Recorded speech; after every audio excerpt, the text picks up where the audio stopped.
Hi, I'm Danielle Stein Fairhurst, and I just wanted to share a few things to give you a bit of an update on the Excel and financial modelling Meetup community. So I run a lot of live events, but live events haven't happened for quite some time, and I think it's going to be a little bit of a while before we can do that again. So I just wanted to share some of my thoughts about this.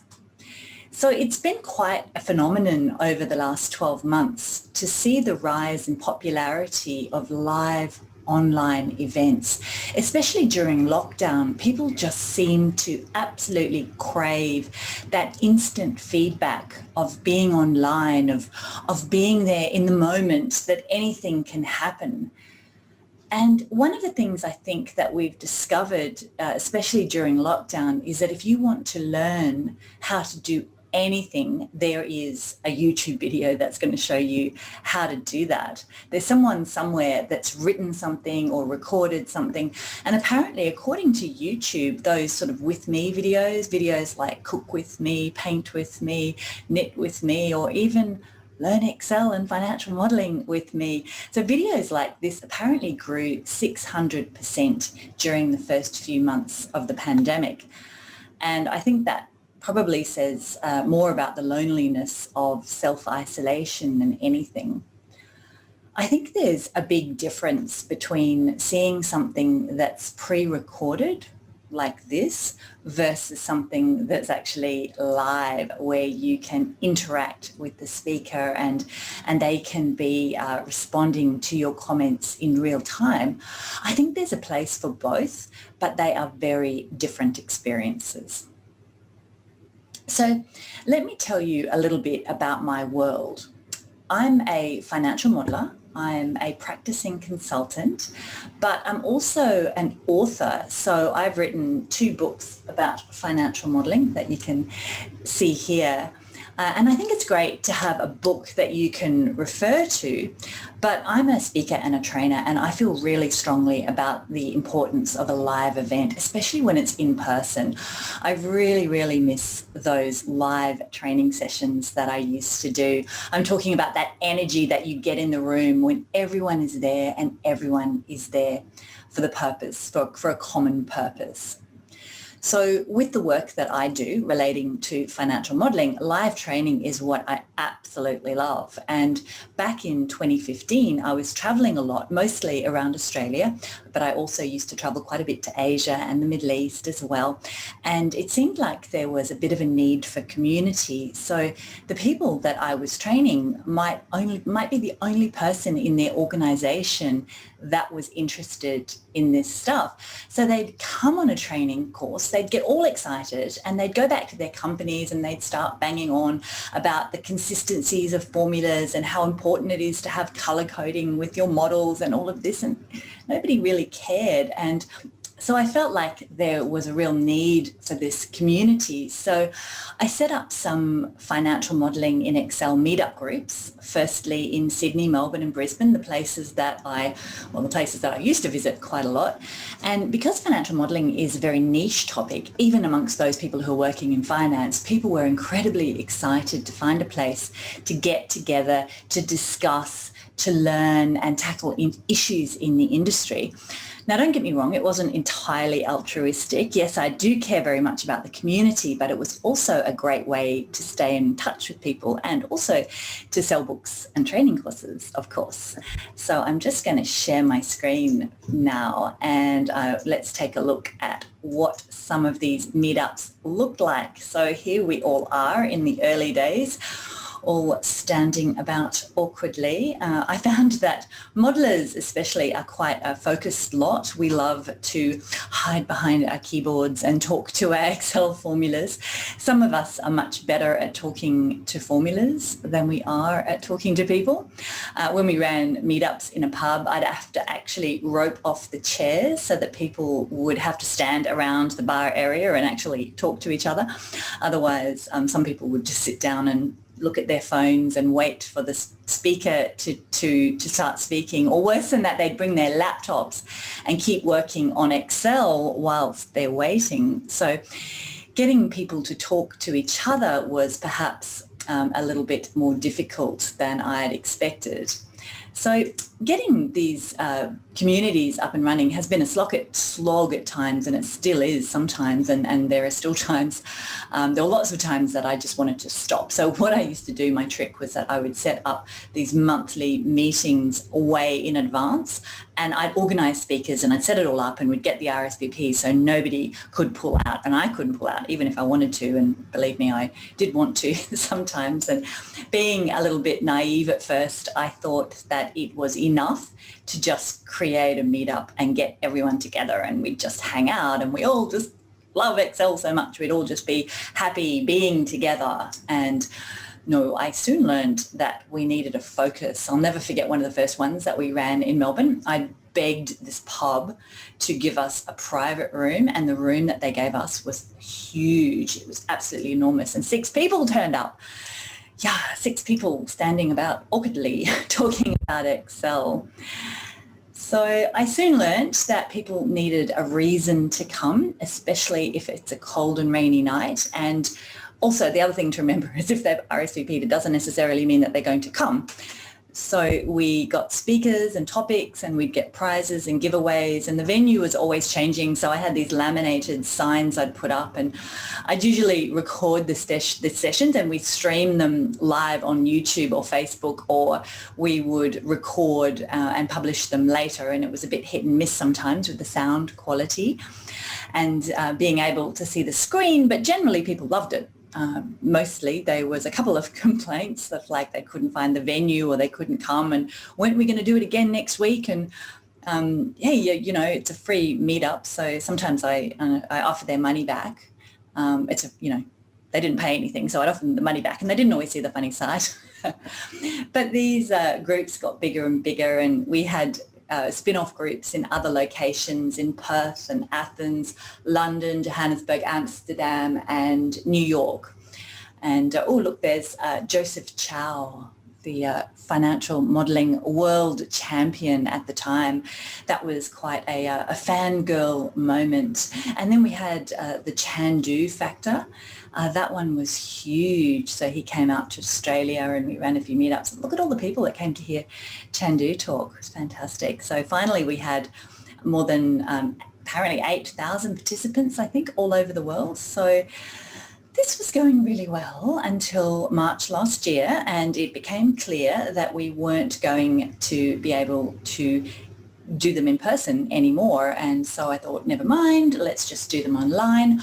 I've run lots of webinars in the past, so it wasn't too difficult to put everything, to turn it into a webinar, make it online. It makes it really easy for people to see the screen because it's Excel and people can see it really well. It's just a temporary thing. It's only for a couple of weeks until this whole pandemic business blows over. Little did I know.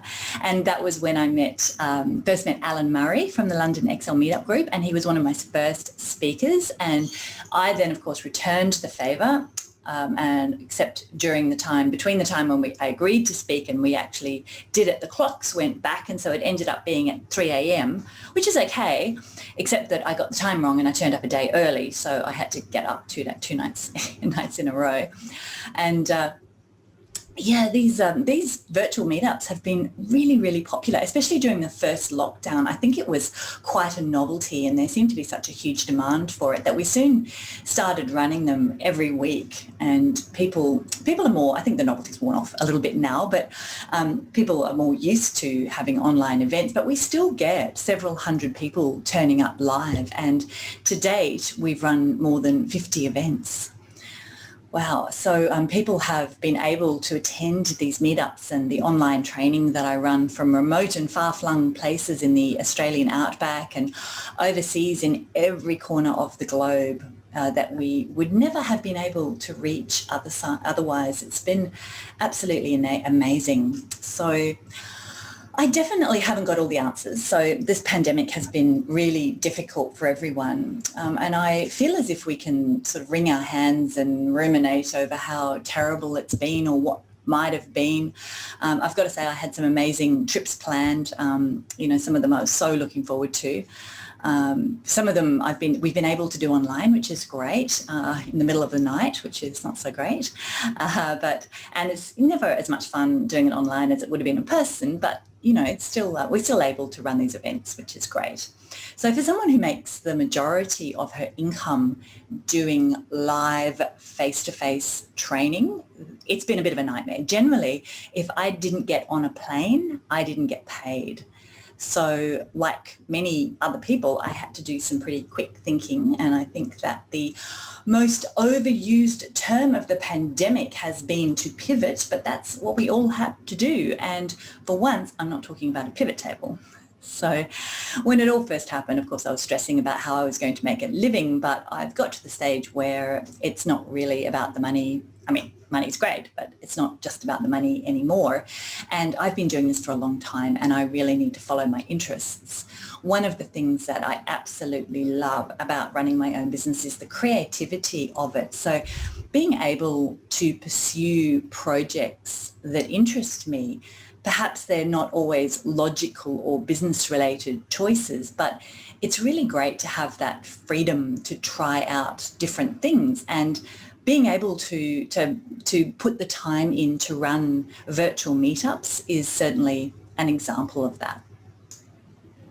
One of the things that has always bothered me about the financial modelling industry is the lack of female representation in panels, conferences, and championship leaderboards. And around 8 years ago, the Model Off competition was launched, and it was so exciting. The finalists were flown to New York or London. There were cash prizes. It was touted as this Excel smackdown, and I can remember there was a meetup in Sydney with racing cars that were racing around the room. It was very cool. But of course, there were no women in the finals, of course. Like breeds like, and the men who organised Model Off were great blokes. They're really fantastic guys, and they were really good at marketing to other great blokes and fantastic guys. So there was this whole lot of great blokes all competing with each other. And then in 2013, it was so exciting. We had London's own Hilary Smart, who became the world champion financial modeller. I was so excited, but that seemed to be a bit of an anomaly. And the next year, we were back to the champions, who were all British. Apparently, that was their distinguishing feature, and they were all great blokes, of course. And the Model Off competition was retired last year. It hung up the golden keyboard and became Full Stack Modeller. But in September of 2020, a new Financial Modelling World Cup was started by a different group of great blokes. And predictably, it was a whole pile of blokes on the leaderboard, and I was the only female to even make it onto anywhere near the leaderboard. And in the past, I have bemoaned, written articles, and been generally outspoken about the lack of female participation, but to date, little progress have been made, and I'm just getting a little bit tired of it. So with a little bit more time on my hands than usual due to the lack of travel, I decided to actually try and do something about it. So I recently set up a new group called Women in Financial Modelling to try to get women together who are interested in competing or in getting a financial modelling qualification. So these sessions are free to attend, and we get together over Zoom to discuss topics. Quite often we've been doing prep sessions prior to the monthly rounds of the Financial Modelling World Cup competition.